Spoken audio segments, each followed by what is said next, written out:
Hello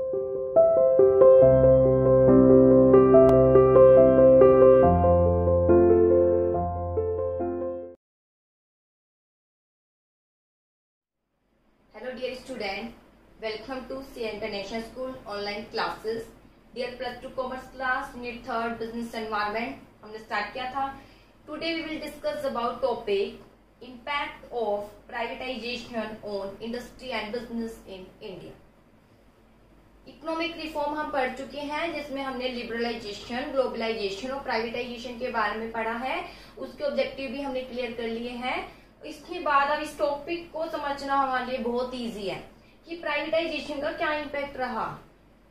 objective में वैसे हमने पढ़ ली है इकोनॉमिक रिफॉर्म के ऑब्जेक्टिव में. ऑब्जेक्टिव में आई यही ठीक था कि प्राइवेटाइजेशन से क्या फायदे थे, मीन्स क्यों किया गया, क्या ऑब्जेक्टिव था. तो वही चीज यहाँ पर आएगी. प्राइवेटाइजेशन का मीनिंग अगर आपने पीछे क्लियर कर लिया है तो ये आप इजिली रूप से बना सकेंगे कि क्या इम्पैक्ट रहा इसका इंडस्ट्री एंड बिजनेस पर इन इंडिया. ठीक है, चलिए पहला देखते हैं topic increase in competition. Privatisation मतलब क्या है कि प्राइवेट संस्था को स्थान देना और कुछ पब्लिक सेक्टर के जो रोल है उसको कम कर देना. जो कुछ एरिया हमने पब्लिक सेक्टर के लिए रिजर्व था उसको किसको सौंप दिया गया, प्राइवेट सेक्टर को, ताकि वो आए और अपना इन्वेस्ट करे और जो है प्रोडक्शन एक्टिविटी में अपना योगदान दे. इससे फायदा क्या होगा, लोगों को रोजगार भी मिलेगा. ठीक है, और कंपटीशन होगा इंक्रीज. कंपटीशन का सीधा फायदा किसको होता है, कंज्यूमर को होता है. अगर मान लीजिए आपके एरिया में केवल एक ही शॉप है, मनमाना रूप से वो चार्ज ले सकती है आपसे. ठीक है, वो जो प्राइस है उससे थोड़ा सा प्राइस ज्यादा करके ले सकती है क्योंकि आपके पास ऑप्शन भी नहीं है कि कहीं और जाकर ले. ठीक है, या और कहीं जाकर लेते हैं तो वो आपके घर से बहुत ज्यादा दूर है तो आप वहीं से लेना पसंद करेंगे इतनी दूर जाने की बजाय. तो वही चीज हो जाती है कि जब एक ही की मोनोपोली बन जाती है तो वहां एक्सेस प्राइस लिए जा सकते हैं. लेकिन अगर कंपटीशन हो तो उसका फायदा किसको होता है, सीधा कस्टमर को होता है. क्योंकि कंपटीशन आने से हमारे आगे वैरायटी होती है और जब कंपटीशन आता है तो दूसरा एक प्रोडक्ट आता है पहले का प्रोडक्ट को कम्पीट करने के लिए, तो वो हमेशा अपने मोस्टली रूप से प्राइस को बिलो रखने की कोशिश करता है, क्वालिटी अच्छी रखने की कोशिश करता है ताकि जो प्रोडक्ट फर्स्ट है उसके कस्टमर को तोड़कर अपनी ओर क्या कर सके, आकर्षित कर सके. तो इससे कंपटीशन से में क्या हुआ, इंक्रीज हुआ. अगर एफपीजी यानी जो हमारे इकोनॉमिक रिफॉर्म थे उससे पहले अगर हम देखें तो केवल एक मोनोपोली सी बनी हुई थी गवर्नमेंट्स की ही. कुछ ही ब्रांड्स थे जो कि चलन में होते थे और लोगों को उसी का ही उपभोग करना होता था, उसी को कंज्यूम करना होता था. मनमानी रूप एक तरीके से मनमानी रूप से उसके प्राइस भी लिए जाते थे. अगर हम ये देखें कि टेलीकम्युनिकेशन के बारे में भी देखें तो एक कनेक्शन लेने के लिए हमें बहुत ज्यादा वेट करना पड़ता था. लेकिन अब देखिए ना, कंसेशन चाहिए तुरंत, आपको आज ही चाहिए, अभी अवेलेबल हो जाएगी आपको और इतने रीजनेबल रेट पर. ठीक है, तो और कुछ नहीं, ये सब किसका असर है, ये प्राइवेटाइजेशन का ही असर है जिसने जो है कंपटीशन इंक्रीज कर दिया. कहां पर, हमारी इन इंडिया में. देखिए first increase in competition. Increase in competition increase हुआ क्योंकि प्राइवेटाइजेशन के अंतर्गत प्राइवेट सेक्टर को क्या किया गया, इनवाइट किया गया कि वो आ सकते हैं और अपने इन्वेस्ट कर सकते हैं. एफडीआई यानी एफडीआई, इट मींस एफडीआई को बढ़ावा दिया गया. तो इससे इंक्रीज हुआ कंपटीशन. इसका फायदा हमारी इकोनॉमी को हुआ, खासकर हमारे कंज्यूमर को, जिनको 1000 राइट थे अब कंज्यूम करने वो लगे. उनकी क्वालिटी ऑफ लाइफ जो डिक्रीज हो गई थी वो क्या हो गई, इंक्रीज. सेकेंड, इसके और क्या इम्पैक्ट रहे, रिडक्शन इन पॉलिटिकल इंटरफेरेंस. जो रिडक्शन है पॉलिटिकल इंटरफेरेंस यानी बहुत से पॉलिटिकल रूप से इंटरफेयर किए जा रहे थे, हस्तक्षेप किए जा रहे थे सरकार द्वारा. लेकिन अब उसको क्या कर दिया गया, हटा दिया गया. रिस्ट्रिक्शन जो है रिड्यूस कर दिए गए, हस्तक्षेप रिड्यूस कर दिए गए. अगर प्राइवेट सेक्टर आता भी है तो उस पर इतने ज्यादा रिस्ट्रिक्शन अब के टाइम में नहीं है जितना पहले था. ठीक है, इंक्रीज इन रिस्पॉन्सिबिलिटी इंक्रीज भी हुई प्राइवेटाइजेशन आने से.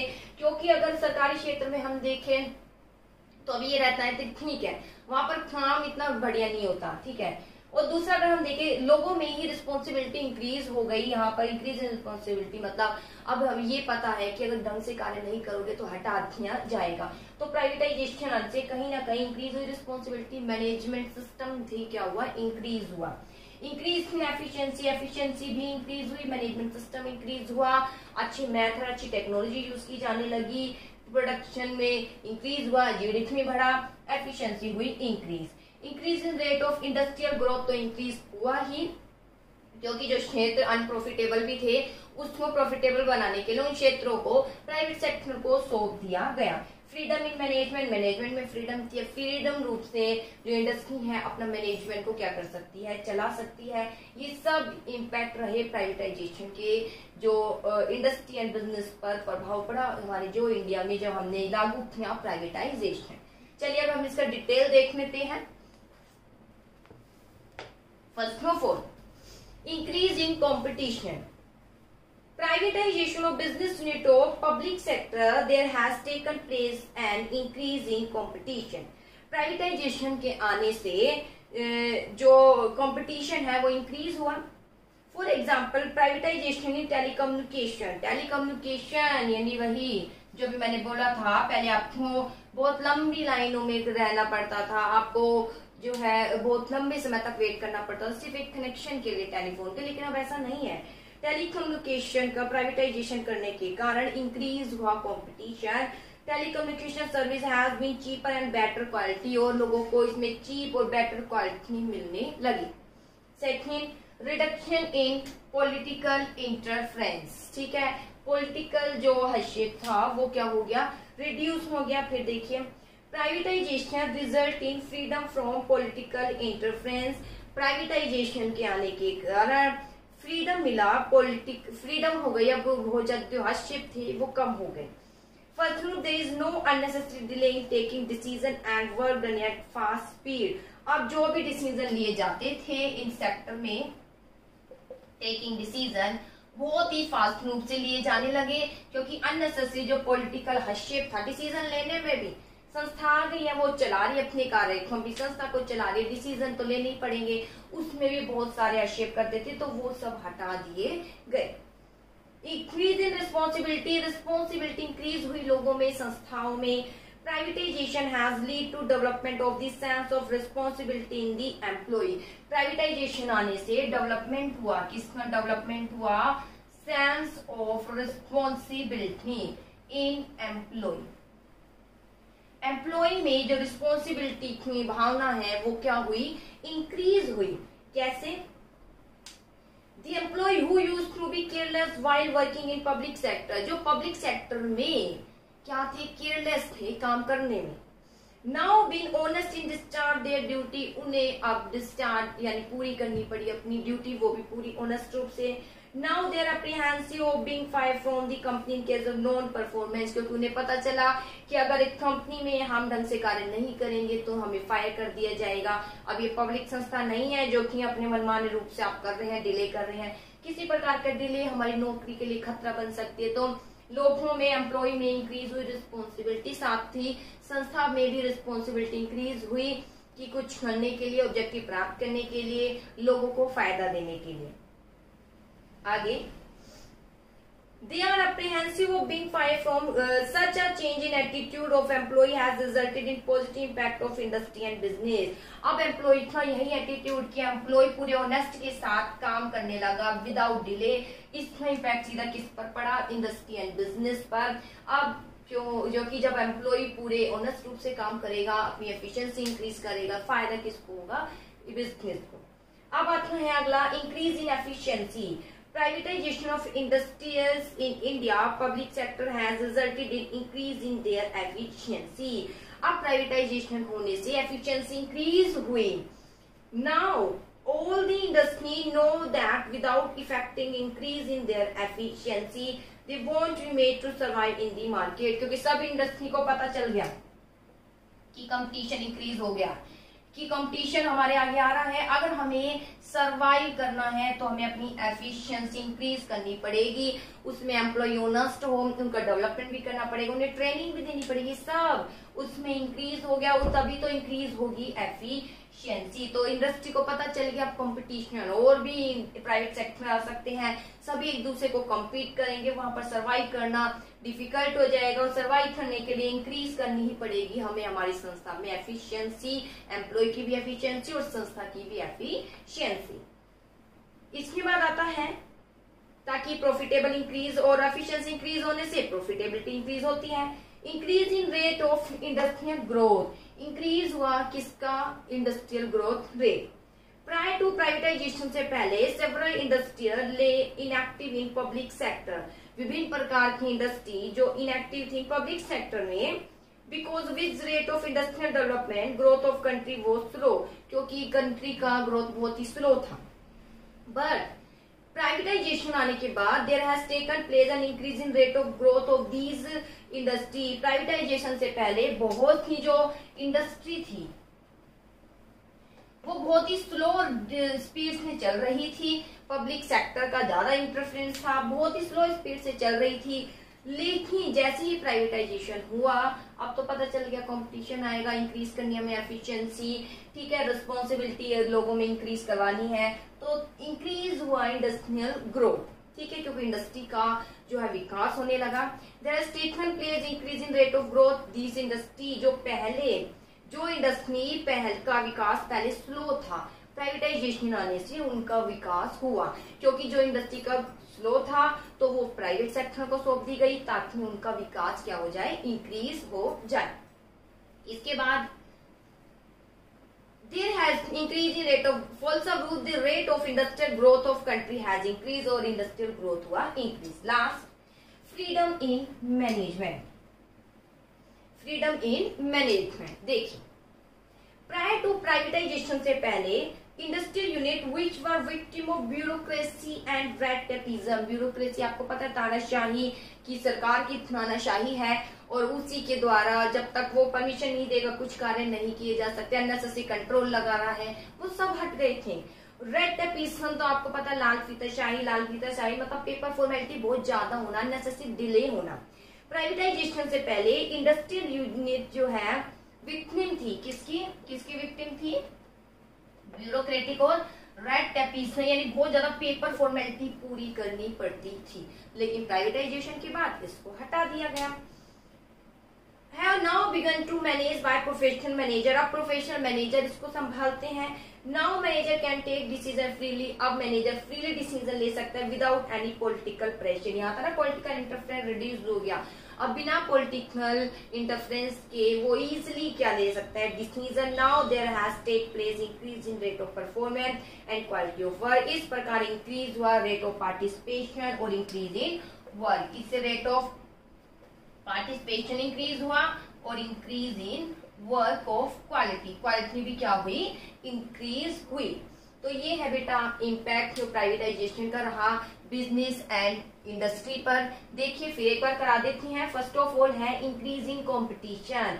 प्राइवेटाइजेशन से पहले कंपटीशन नहीं था, लेकिन प्राइवेटाइजेशन आने के बाद नई नई संस्थाएं आने लगी, कंपटीशन इंक्रीज हो गया। इसका सीधा फायदा क्या हुआ? कंज्यूमर को हुआ, उनको एक अच्छी वैरायटी भी मिली, अच्छी क्वालिटी भी मिली। जैसे एग्जांपल बोल दिया, टेलीकम्युनिकेशन के सेक्टर दे दिए गए प्राइवेट को, तो अब लोगों को इजिली रूप से इसके कनेक्शन मिलने लगे। अगला रिडक्शन इन पॉलिटिकल इंटरफेरेंस, जो बहुत से रिडक्शन थे, जो संस्थाएं हैं अपना कार्य करने के लिए, वहां डिसीजन लेने के लिए उनको जो है पॉलिटिकल हस्तक्षेप का सामना करना पड़ता था, अब वो क्या हो गए? कम हो गए, जिसके कारण अब फास्ट डिसीजन लिए जाने लगे।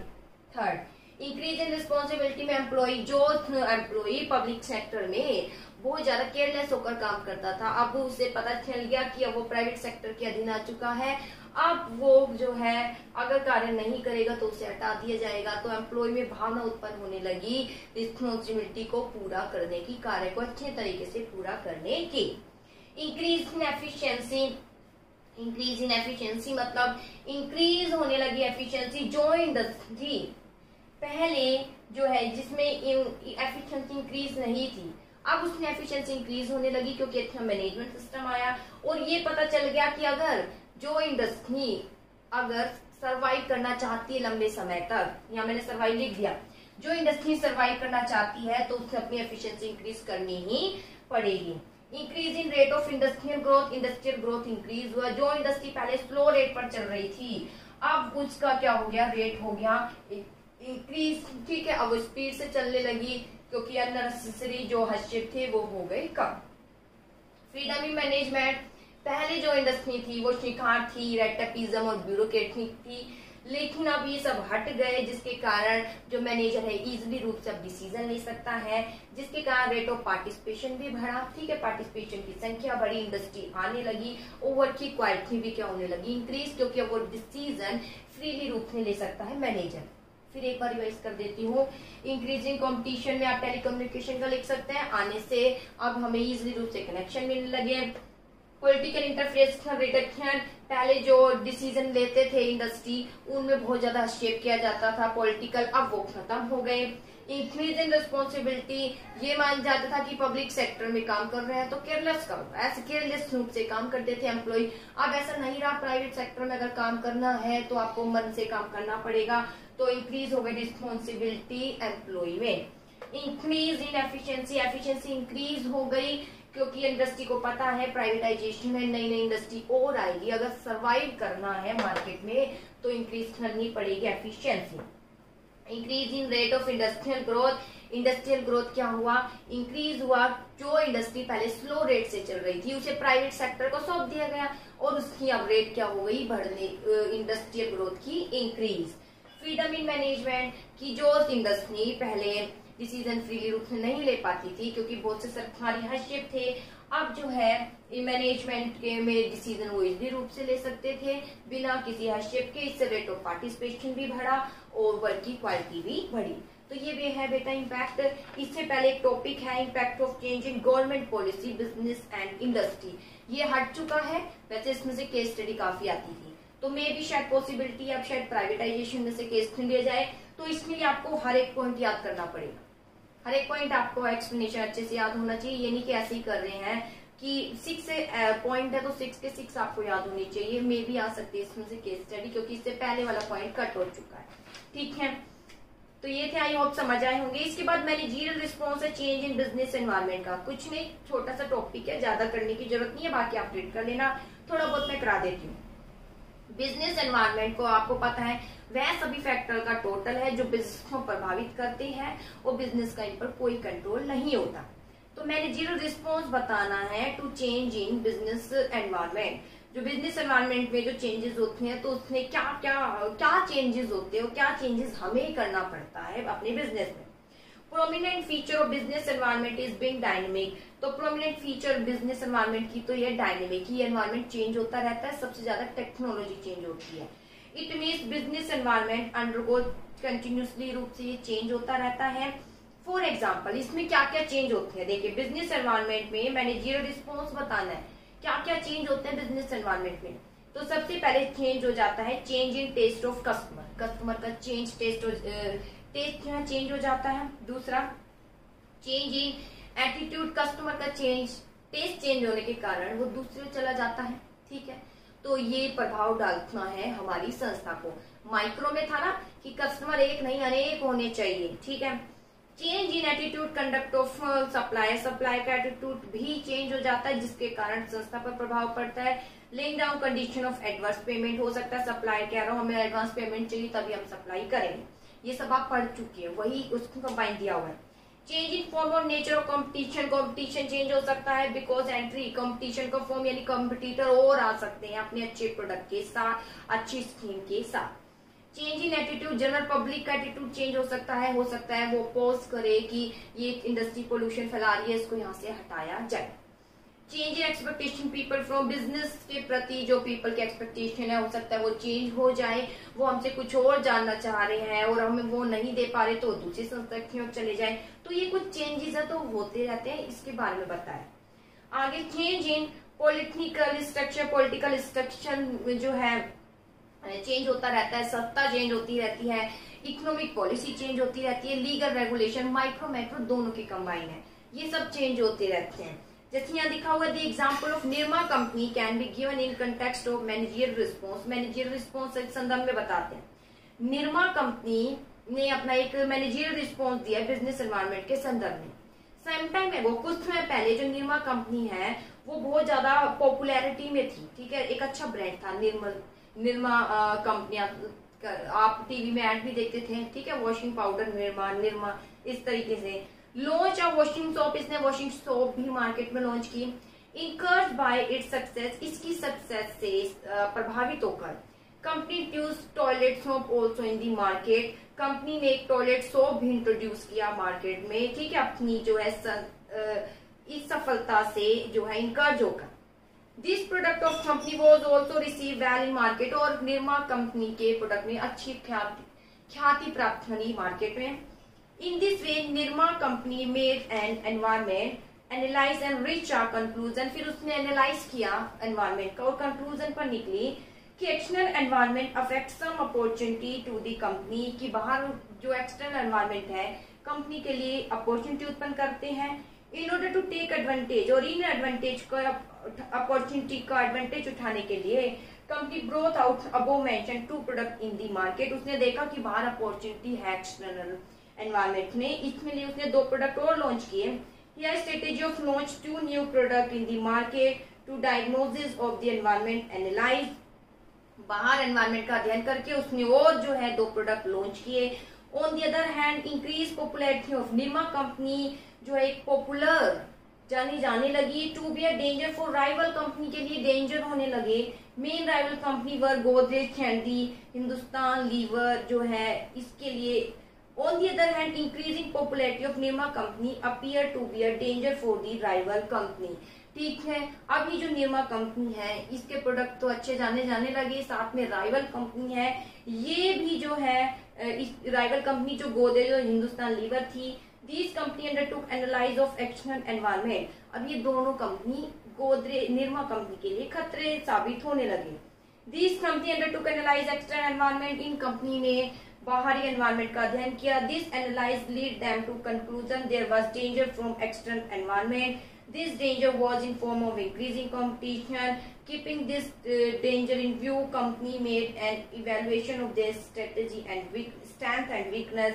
These company brought new product in market in view of diagnosis of environment analyze। The Godrej company introduced Whistle and Hindustan Liver brought out Breeze in market। देखिए क्या है, कुछ नहीं है, बस एक लर्निंग, आपको कुछ नहीं, इस टॉपिक को पढ़ लेना। यहाँ बताएं मैनेजरियल रिस्पॉन्स बताना है बिजनेस एनवायरनमेंट के चेंजेस। तो बिजनेस एनवायरनमेंट में चेंजेस है बता दिए, कुछ कस्टमर चेंज हो जाते हैं, इकोनॉमिक एनवायरनमेंट चेंज हो जाता है, लोगों का टेस्ट चेंज हो जाता है। फिर उसमें एक एग्जांपल दे, जैसे निरमा कंपनी थी, वो बहुत अच्छी जानी मानी कंपनी थी, उसने बाहर एनवायरनमेंट का अध्ययन किया। अध्ययन करने के बाद उसने लगा कि उसे और प्रोडक्ट का निर्माण करना चाहिए। उसने टॉयलेट सोप भी बनाई, डिटर्जेंट पाउडर भी बनाए। इसके साथ उसने जब बाहरी एनवायरनमेंट का अध्ययन किया, उसने देखा कुछ राइवल फर्म भी है जो मेरे लिए क्या है, खतरे की घंटी है, ठीक है। तो ये सब कुछ नहीं, मैनेजरियल रिस्पॉन्स मतलब तो बाहरी एनवायरनमेंट को ध्यान में रखते हुए उसने अनेक प्रोडक्ट भी बनाए जिसमें उसका नाम भी हुआ। इसके अलावा गोदरेज और जो HUL है उसने भी अपने प्रोडक्ट को क्या किया, इंक्रीज। तो और कुछ नहीं, ये यहाँ बताया गया है मैनेजरियल रिस्पॉन्स में कि बाहर एनवायरनमेंट का अध्ययन करना चाहिए, उसमें हमें कुछ अपॉर्चुनिटी उत्पन्न होती है, उसका लाभ उठाना चाहिए। वही कुछ हमारे लिए चुनौती है, जो कि चुनौती क्या होती है, राइवल फर्म। तो बस यही है और कुछ नहीं है इसमें मैनेजरियल रिस्पॉन्स में, कि जो राइवल फर्म है वो हमारे लिए चुनौती उत्पन्न होती है और एक्सटर्नल एनवायरनमेंट हमारे लिए अपॉर्चुनिटी देता है, साथ में चुनौती उत्पन्न होती है। चुनौती केवल राइवल फर्म ही होती है और कुछ नहीं है, बस थोड़ा सा इसको पढ़ लेना। इंपॉर्टेंट टॉपिक केवल यहीं तक है कि प्राइवेटाइजेशन का क्या इम्पैक्ट रहा इंडस्ट्री एंड बिजनेस पर, और इससे पहले टॉपिक कट चुका है जो मैं बता चुकी हूँ। ठीक है बेटा, आई होप टॉपिक क्लियर हो गया होगा। फिर भी कुछ समझ नहीं आए तो पूछ ही सकते हैं।